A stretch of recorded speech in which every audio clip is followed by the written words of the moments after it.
ஆதி சபை. யாக்கோபு 1:22 தேவன் கட்டளையிட்ட வார்த்தையின்படி செய்கிறவர்களாக நாம் இருந்தால் ஒருவருக்கொருவர் இருக்கும் பிரச்சனைகளை மிக விரைவில் தீர்த்துவிட முடியும்.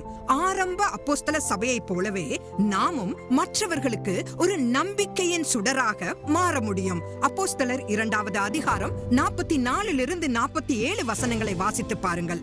இன்றைய சபைகளுடன் ஒப்பிடும் போது ஆதி சபை ஒரு சிறிய கூட்டமாக இருந்த போதிலும் கர்த்தருடைய கட்டளைகளை செயல்படுத்துவதில் ஒவ்வொருவரும் மிகுந்த கவனம் செலுத்தினார்கள் என்பதை உணரலாம். இன்று கட்டப்படும் தனிநபர் பேரரசு போல் அல்லாமல் அவர்கள் ஒருவரையொருவர் நேசிப்பதிலும் கவனிப்பதிலும் பகிர்ந்து கொள்வதிலும் முன்மாதிரியாக திகழ்ந்தார்கள். உலக பொருட்கள் மீதான இச்சையை தள்ளிவிட்டு சபையின் உறுப்பினர்களிடையே தியாக அன்பு இருந்தது. கிறிஸ்தவர்கள் நேசிப்பதையும் பிறர் நலம் பேணுவதையும் ஒரு கலையாக கற்றுக்கொண்டால் இந்த உலகம் எவ்வளவு சிறந்த இடமாக மாறும்.